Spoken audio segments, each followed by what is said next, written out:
Greetings and welcome to room 303 and Senior English B. We are in your hymnals on page 940, 941 and following. This is the Unit 5 introduction materials out of your textbook.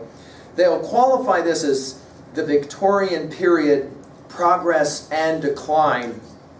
And maybe some of the most famous first lines of any novel ever written. They're quoted for you on 941, Charles Dickens, the opening lines of Tale of Two Cities. It was the best of times, it was the worst of times. We were all going direct to heaven. We were all going direct the other way. Let's now turn, notice your dates. Write them down right away. 1833 to 1901.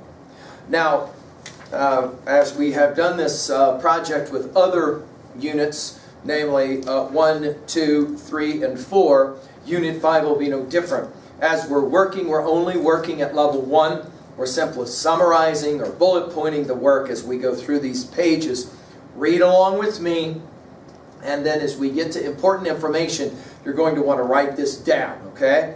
We're going to start as all of these chapters do, unit introductions do, with a snapshot of the period. Read with me on 942.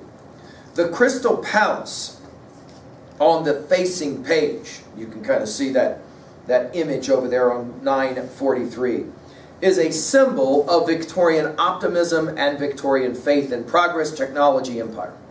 It's true that this period witnessed dramatic technological advances, rapid industrialization, the growth of cities, political reforms, development of Britain into a worldwide empire. It's equally true that this era witnessed the spread of poverty, a division of Britain into two nations, one prosperous, the other poverty-stricken, and advances in philosophy and science that threatened long-held beliefs. Above all, Victorians were aware that they were living, as a writer at the time put it, in an age of transition, quote-unquote. An old social and political order dating back to medieval times was being transformed into a modern democracy. The poet Matthew Arnold expressed the unease of this transition when he described himself as, quote, wandering between two worlds, end quote.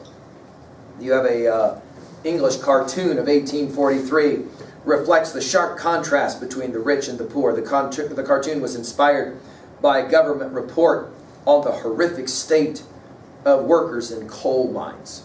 Over on 943, Integration of Knowledge and Ideas, the Crystal Palace, shown here, designed by Sir Joseph Paxton of Britain's Great Exhibition of 1851, was a large structure made of iron and glass. Stunningly advanced for its time, this palace housed exhibitions dramatizing the themes of empire and progress. If you were designing a Crystal Palace for today, what materials would you use? What would the structure look like? What kind of exhibitions would it house? And then you've got any number of displays going on there. All right, let's turn now to 944. The historical background, as is always the case, that's where we will begin with the historical background. All we're doing now is just taking notes again at level 1. Again, this is the Victorian period, 1833 to 1901. Queen Victoria's reign, 1837 to 1901, you want to write that down, was marked by triumphs and tragedies. The consequences of some of them, like the mixed legacy of imperialism, were felt well beyond her century. Shy and diminutive, the young queen set out to restore the reputation of the monarchy. Her marriage in 1840 to her first cousin, Albert of Saxe-Coburg and Gotha, whom she loved dearly, was a model of respectability. That quality, respectability, became a very important concept in her time. I would write that down. The quality of respectability became a very important concept of the Victorian age. First heading, Tragedies and Triumphs of Empire. The first blight on her reign came in 1845 when the potato crop failed in Ireland. I would write that down, it's a huge moment. The famine grew worse until by 1849, half the population of Ireland had died or gone into exile. The British government did little or nothing for this quarter of the United Kingdom. The events and the legends of the famine fueled the hatred and violence in the relations between the British and the Irish for more than 150 years. The high point of Victoria's reign was the Great Exposition in the Crystal Palace, organized by her husband, the Prince Consort, in 1851. Built in a wholly new style, with iron girders holding over 1 million feet of glass panels, the building was the cathedral of commerce and empire. A combination of World's Fair and industrial show, the exposition trumpeted to the world the achievements of manufacturing England, colonizing England, and self-satisfied England. Two works, published during Victoria's reign, proved as powerful as any of the machinery assembled for the Great Exposition in 1848, as England watched while revolutions convulsed Europe. Karl Marx produced the Communist Manifesto. This pamphlet warned that there was a specter haunting Europe, quote unquote. That specter was communism, with its prophecy of political revolution. The other book, the work of a gentleman scientist who had seen evidence for biological evolution during his long sea voyage on the HMS Beagle, was On the Origin of Species, Charles Darwin. Supporters and attackers alike knew that after Charles Darwin's work, our sense of ourselves and our place in the world would never be the same. I'll just pause, we've often said that there's three really influential thinkers from this time period. Darwin, just mentioned, Marx, also just mentioned, and the third often mentioned to complete this holy or unholy trinity, depending on how you want to say it, is Sigmund Freud. We'll mention this in another lecture. The reform impulse gathered strength throughout the period. Laws regulated the worst abuses of child labor in mills and mines. The Second Reform Bill of 1867 further extended the franchise. The Elementary Education Act of 1870, passed in part to ensure an educated electorate, provided for the education of all children between 5 and 12, the first step toward education for all. Nevertheless, poverty continued to be a major problem, especially in rapidly growing cities. In 1871, Germany, newly unified and serving notice that it was a powerful force in European politics, crushed the French army and occupied Paris. Ominously, Germany began to build a fleet with which to challenge the Royal Navy. Next heading, Celebrating Empire. In 1876, Victoria was proclaimed Empress of India. England purchased the Suez Canal from the bankrupt French company that had built it, and now had a vital sea link to the vast subcontinent. Few questioned whether it was appropriate for a constitutional monarch to be the empress of a country half a world away. In 1887, Victoria celebrated her Golden Jubilee as Queen, and the nation rejoiced in 50 years of progress, prosperity, and peace. The theme of the Diamond Jubilee in 1897 was the Empire. When Victoria died in 1901, her eldest son became King Edward VI. His reign proved to be the Indian summer of Victorian England. The rise of Germany, France's desire to revenge the defeat of 1871, and squabbles over colonies formed clouds over Europe that would soon thicken and lose the deluge of war that would sweep away all vestiges of Victorian stability. And then finally you have your heading, Key Historical Theme, Imperial Britain. Under Victoria, Britain's empire expanded, and Britain celebrated progress, prosperity, and peace. The other bullet point, darker stories linked to Britain's empire included the Irish famine, widespread poverty at home, and the rise of Germany as a competing imperial power. Okay, let's turn to 946. You are aware, because you've been doing these introductions for the other units already, that you have essential questions across time. We'll want to write these questions down. Again, note your dates of 1833 to 1901. First question.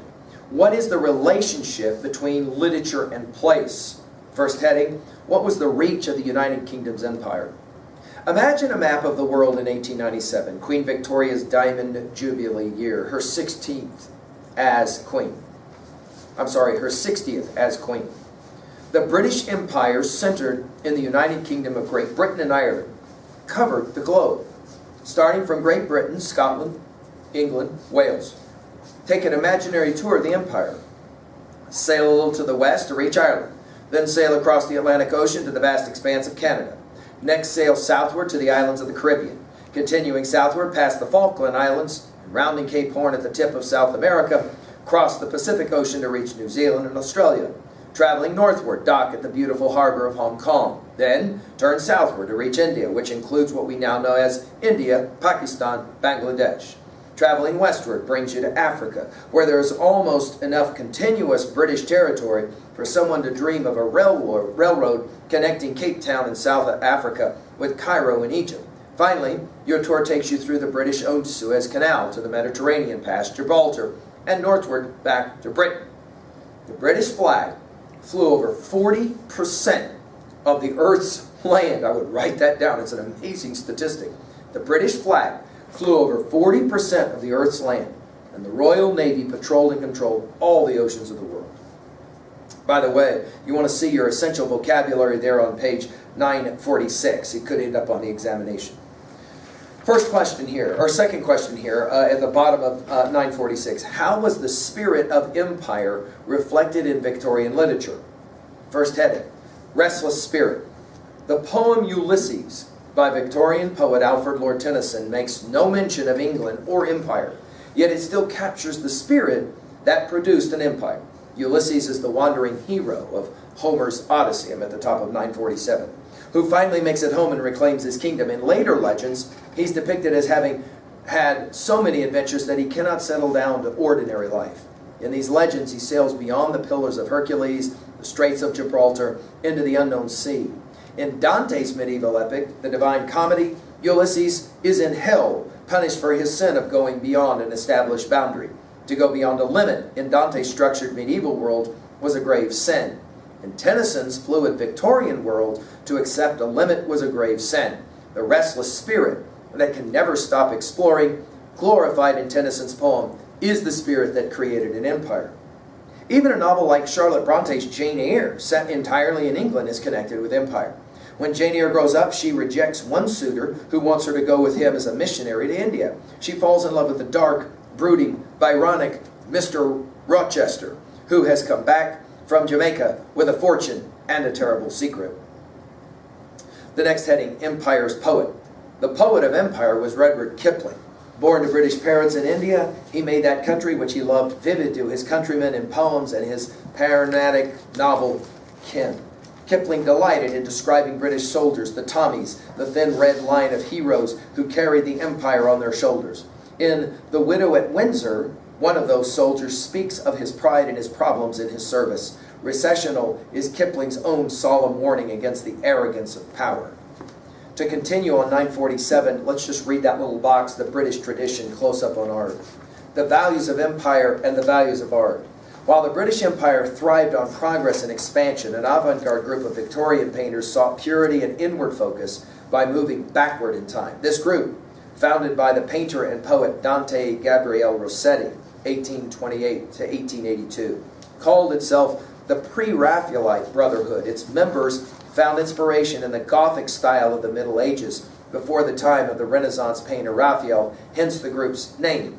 Rossetti is known especially for his portraits of women, such as the one shown here. These portraits emphasize color, texture, and an earthly or sadly spiritual feminine beauty. The critical viewing asks, could this portrait by Rossetti, titled Daydream, be regarded as a comment on the Victorian belief in empire progress? Why or why not? All right, let's keep going on 948. Next question. How does literature shape or reflect society? It was the best of times, it was the worst of times. That is how Charles Dickens begins his novel of the French Revolution, A Tale of Two Cities. He goes on to say that this is also true of Victorian England. He knew what he was talking about, and it's helpful to follow Dickens' words as a guide to the contradictions of Victorian society. I would write that down. The contradictions of Victorian society. Continue reading. It was the age of wisdom. It was the age of foolishness. It was the epoch of belief. It was the epoch of incredulity. It was the season of light. It was the season of darkness. It was the spring of hope. It was the winter of despair. We had everything before us. We had nothing before us. We were all going direct to heaven. We were all going direct the other way. Lines that were quoted just a few seconds ago. First question, how did literature reflect Victorian contradictions? First heading, best of times. Sidney Smith's essay, Progress in Personal Comfort, lists some of the creature comforts invented in his lifetime. More important, however, is the attitude behind the essay. Life is getting better for more and more people. That optimistic spirit helped England make peaceful progress while Europe was torn by revolutions, assassinations, and war. Next heading, worst of times. In the Irish famine, 2 million people starved to death, although there was food enough to feed them. From 1899 to 1902, the British fought the Dutch settlers of South Africa in the Boer War. The British Army herded the women and children of the Boer guerrillas into barbed wire enclosures, thereby helping to invent the concentration camp. Next heading, wisdom, foolishness. Wisdom includes Michael Faraday's experiments in electricity and Joseph Lister's introduction of sterile surgery. Matthew Arnold wrote essays urging his fellow citizens to enrich their minds with the same zeal with which they enriched their bank accounts. 949. There were two varieties of foolishness. One was creative, a relief from the smug self-satisfaction of the time. Examples of this healthy foolishness are the operettas of W.S. Gilbert and Arthur Sullivan, with their amusing patter, and Lewis Carroll's fantastic tale, Alice in Wonderland, and his nonsense poem, Jabberwocky. Unhealthy foolishness included using the Thames as an open sewer until one typhoid outbreak in 1861 killed Albert, Victoria's beloved prince consort. It also included sending British troops to fight in the Crimea, so ill-fed, ill-clothed, and ill-led that the word is best remembered in Tennyson's poem, The Charge of the Light Brigade, which celebrates a suicidal cavalry charge. Next heading, belief, incredulity. Problems of belief haunted the Victorians. At the very moment when they wanted to think they were God's chosen people, they faced serious challenges to their belief in that God. Historical and scientific investigations undermined literal interpretations of the Bible, but it was Darwin who was the real villain for believers. Newton had distanced God from the universe. More frighteningly, Darwin seemed to distance God from human life.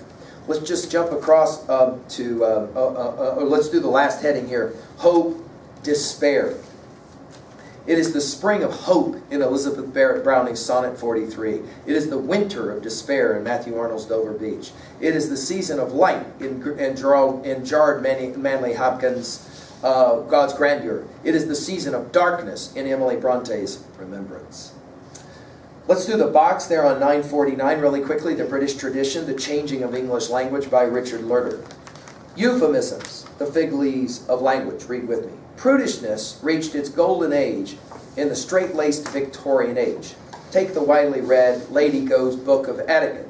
Among Lady Go's pronouncements was that under no circumstance should books written by male authors be placed on shelves next to books written by authoresses. Married writers, however, such as Robert and Elizabeth Barrett Browning, could be shelved together without impropriety. So delicate were Victorian sensibilities that members of polite society would blush at the mention of anything physical. Instead of being pregnant, women were in a delicate condition, in a family way, or expectant. Their children were not born, rather they were brought by the stork, or came into the world. Such words and expressions are called euphemisms, from two Greek roots that mean pleasant speech, words of good omen.